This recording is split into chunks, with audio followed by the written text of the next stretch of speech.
Ulug' o'zbek shoiri va mutafakkiri Nizomiddin Mir Alisher Navoiy o'zbek adabiy tilining mavqeini dunyo miqyosiga olib chiqqan. Turkiy tilda yaratgan o'lmas asarlari bilan millatparvarlik, tinchliksevarlik, mehnatsevarlik g'oyalarini kuylagan jahon adabiyotining o'lmas siymolari qatorida turadi.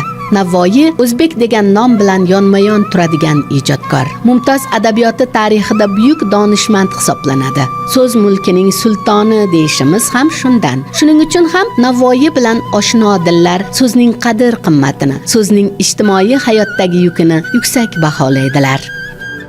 So'zni ham joni bor. His qilganda mana adabiyotshunoslikda o'qiganingizda, yozganingizda yoki bir qaysi obrazni, qaysidir bir deylik timsolni yoki ramzni boshqani tahlil qilayotganingizda ehtimol adabiy matnni tushunish uchun ijodkorlik odamga foyda beradi. Chunki siz so'zni yuragini prizmasidan o'tkazib his qilasizda. So'zni to'g'ri qo'llamasangiz agar, uni ham joni og'riydi, u ham qabul qila olmaydi. Uni his qilish kerak. So'zni so'zlayotganini, kayfiyatini, dardini bilish kerak. Adabiyotshunos ham ijodkor. Shu ijodkorlik bilan yondashish kerak adabiyotga. Shunday o'qiganlarim bor. So'zlar taqdirni chaqiradi. Salbiy fikrlovchilardan qoching. So'z nasha kabidir. Unga o'rganib qolish oson. Chiroyli so'zlashga, go'zal fikrlarni bayon etishga tirishing. Xuddi kitoblardagidek. Inson tug'iladiki, albatta adabiyotga oshnolik bo'ladi. O'sha ona allasi bilan kiradi. So'zga oshiqtalik. O'sha so'z bilan ulg'ayadi. Shu so'zni kayfiyati, ruhiyatini o'zida his qilib, asta-sekin qulog'iga shu jarayonlar singib, ko'ngilga, ruhiyatga o'tib, keyin ulg'ayadi bu. Ota-bobolar ertaklarini tinglab, kitoblarni o'qib va asta-sekin bizda ham shunaqa bir oilaviy muhit bo'lganki, men buni ko'p davrada ham o'zi aytaman va shundan minnatdor bo'laman shunaqa bir muhitda o'sganimdan. Yaxshi ustozlarimiz bo'lgan bizdan. Va o'sha oilaviy muhitda otam o'sha rus tili va adabiyot fani o'qituvchisi. Uyimizda kutubxona bo'lardi. Pushkin, Yeseninlar bilan, Turgenevlar bilan uyda tanishganmiz. Yaxshi ustozlarimiz bor, adabiyotdan dars bergan. Mana Yusuf aka degan o'qituvchi bo'lardi, Sobit Avezov o'qituvchilarimiz bular. Men bularni juda eslayman. El desa Navoiyni degan bir kitob chiqdi. Biz yosh edik endi. El desa Navoiyni. Shu kitobni ko'p o'qiganman. Navoiyga atalgan rivoyatlardan tashkil topgan. Nazarimda shu Navoiyga bo'lgan muhabbatimiz o'sha paytlarda uyg'ongan bo'lsa kerak. Biz o'sgan o'sha Buxoro viloyati Shofirkon tumanining markazida, bizning qishlog'imiz markazdan biroz chekkaroqda. Shu markazda Omon Abdullayev degan fidoyi bir o'qituvchi bor. Shu kishining rahbarligida Namatak degan to'garak ochilgan. Shunga qiziqib borganmiz va u kishi maslahat bergan. Mana universitetda o'zbek filologiyasi fakultetiga o'qishga kirsang, shu ishingni davom ettirsang yaxshi bo'ladi degan maslahatni bergan.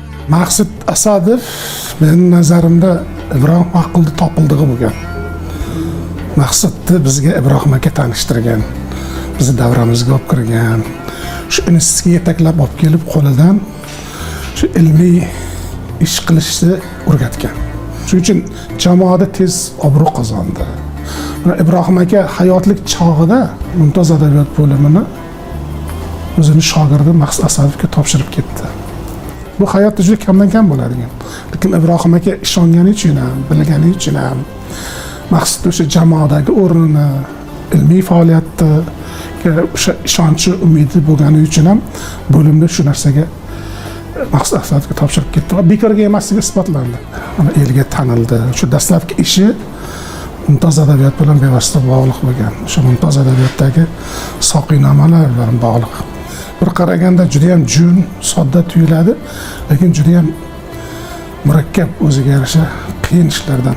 Bizga Ibrohim Haqqul darsga borardi bu kishi. Buxoro davlat universitetida o'qiganmiz. Shu darslarga kirganmiz, qatnashganmiz, bu kishidan ko'p narsa olganmiz, o'rganganmiz va shu maslahatlashib, fikrlashib, shu soqiynoma janrini tavsiya qilgan. Shu janr ishlanmagan. Juda go'zal ish chiqadi bundan degan bir gaplarni aytgandan keyin o'zim o'qib qiziqish paydo bo'ldi. Aslida soqiy deganda umuman olganda biz yengil qarashlarimiz bilan tasavvur qilamizki, davrani boshqaruvchi kishi. Bu unday emas. Adabiyotda soqiy juda keng qamrovli obraz. o'zbek adabiyotida mukammal bir shakldagi soqinoma Alisher Navoiyda bor. Juda ko'p. Juda ko'p, lekin baribir Navoiy har qanday olganda ham qaysi tomondan borasiz, baribir Navoiy cho'qqi bo'lib bizga uzoqdan ko'zga yaqqol tashlanib turadi-da. Bahodir Sultonga bag'ishlangan bob bor. Bahodir Sulton Husayn Boyqaroning jiyani, Oltin O'rda shahzodalardan biri. Oltin O'rdadan Hirotga mehmon bo'lib keladi Bahodir Sulton. Uni bitta bobi, bitta bandi bevosita shunga bag'ishlanadi. Juda go'zal yoritadi bu. Uni sharafiga katta dasturxonlar yozilgan. Qurultoylar tashkil qilingan. Navoiy yashagan davr to'g'risidagi tasavvurlarimiz kengayadi. Shunday davrlar bo'lganki, odamlarni bu soqinoma janri odamlarni ruhiy tushkunlikdan qutqargan. Odamlarda hayotga, yashashga muhabbat tuyg'usini oshirish maqsadida ijod qilingan. Soqi ishtirok etuvchi davralar bu shunchaki bir kayfiyat ulashuvchi davraga o'xshab tuyuladi. Lekin u yerda suhbatlar bor. U yerda ma'rifat bor. May aslida ilohiy bir ishq, muhabbat timsoli sifatida keladiki, har bir ramz va har bir obrazning mazmun mohiyati bor. Mana shu mazmun mohiyat nimadan iborat va u lirik qahramon kayfiyatini, ijodkor ruhiyatini ochib berish uchun qanchalar ahamiyatli, mana shu jarayonlarga e'tibor qaratib, shular haqida fikr yuritdik.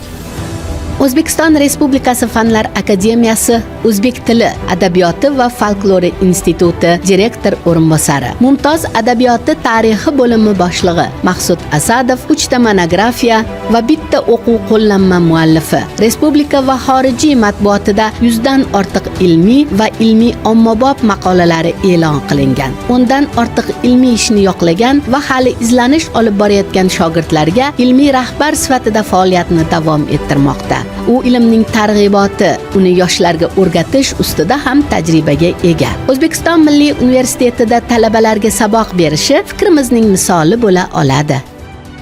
O'qituvchilikni o'ziga yarasha qiyinchiligi bor, lekin o'ziga yarasha zavqi bor. Men auditoriyaga kirib talaba bilan ishlamasam bir narsa yo'qotib qo'ygandek bo'laman. Bugungi yoshlar sizga qarab turadi. Nima der ekan? Nimadir aytgingiz keladi, nimadir bergingiz keladi. O'qituvchi auditoriyaga kirib talaba bilan ishlash jarayonida o'zini ham kashf qilib boradi. Talaba sizni yaxshi qabul qilayotgan bo'lsa, siz butun boringizni berib o'tasiz. Shunday darslarni biz talabalarimiz telefonda yozib oladi ko'pincha.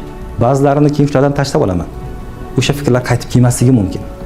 Shu jarayonda aytiladi. O'sha hol, o'sha kayfiyatning mahsuli bu. Olimlikda qanday zavq tuyasiz? Olimlikni ham, adabiyotshunoslikni ham bir shunday zavqi borki, so'z bilan ishlaysiz. Kitoblar ichida, kitoblar dunyosida yashaysiz. Yangi fikr topish uchun izlanasiz.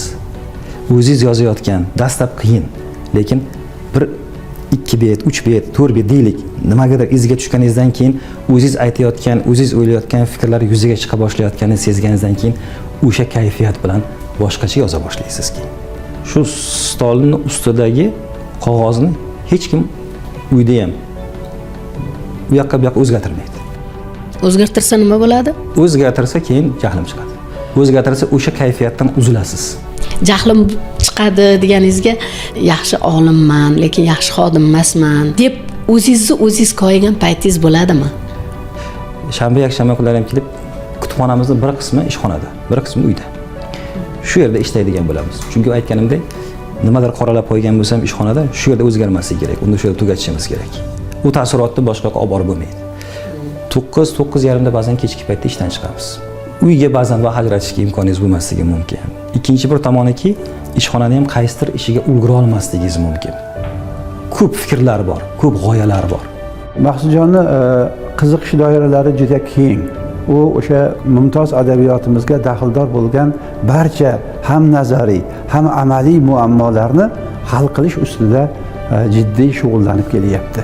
Maqsudjonni o'sha adabiyotimizni qadimgi davrlardan boshlab to bugungacha bo'lgan oraliqdagi ko'plab ijodkorlarni hayoti va ijodini tadqiq qilishga bevosita daxldorligida ko'ramiz.